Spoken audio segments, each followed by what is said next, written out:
Cancer. It's a word that we all know. It's in every household across the world. Either you've had it, or someone you know has had it, or you know someone that knows someone has had it. Today, I'm going to be speaking about the different types of reconstruction surgery for breast cancer patients. Once you've had breast cancer and you've been diagnosed, most surgeons are going to want you to either remove the breast completely or to at least remove the cancer and reconstruct the breast.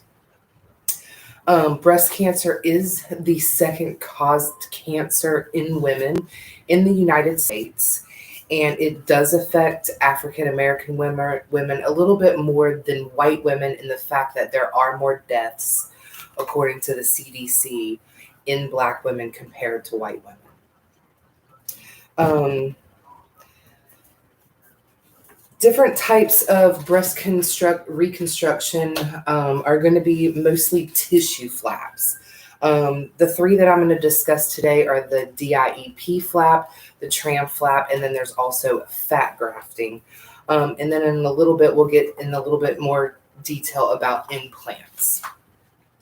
Your DIEP flap is a deep inferior epigastric perforated tissue flap. Now, for this flap to become part of the new breast, they actually do an incision in your abdomen, kind of close to a cut that they would do for a C-section during birth.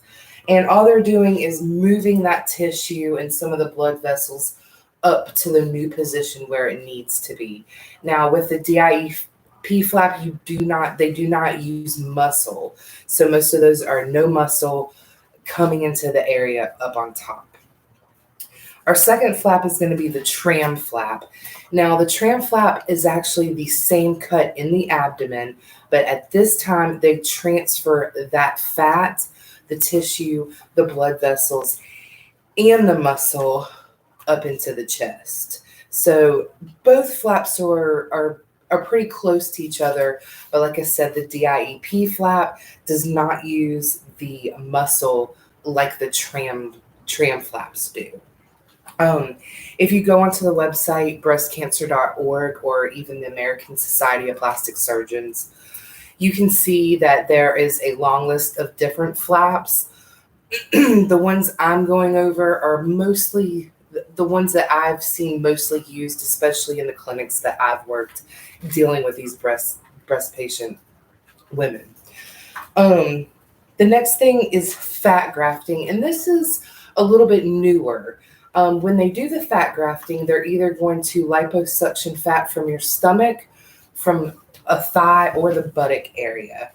And when they do that, they're going to liposuction that tissue, and then they are going to inject it into the chest area. Like I said, this is a newer procedure, and the patients that I've dealt with do really well with it. A lot of the fat grafting isn't always like that first step. Sometimes the fat grafting is used secondary to another surgery, and then the fat graft just comes in to kind of reposition everything and make it more asymmetrical. The third kind of reconstruction that I'd like to talk about is going to be breast implants. There are two different types. There's saline, which is going to be salt water, and then you have the silicone, which is obviously the silicone gel ones. Depending on what kind of outcome you're looking for, if you want to go up a size, down a size than what you previously had, or maybe you're just doing one breast and it needs to match the other, that would be between you and your surgeon, and you guys could figure out what the best option is for you. With all this being said, there's still an option of just having the breast removed and not having any reconstruction. This option a lot of women go for, and it's a lot of times a personal decision. If you're a very small person, some of these flaps and grafts you aren't able to have them because you don't have the body mass and the fat to use in that new position. So the best thing to do is, if you're diagnosed with it, get it taken care of. Obviously, you want to get your mammograms every year. If you're having a problem, mention it to your doctor. I do like to tell patients, hey, it's not the end of the world. We can fix it. Technology has come so far, and we can do amazing things now that, 10, 20 years ago we couldn't do. So I like to tell patients, you have the choice of doing nothing, and that's fine.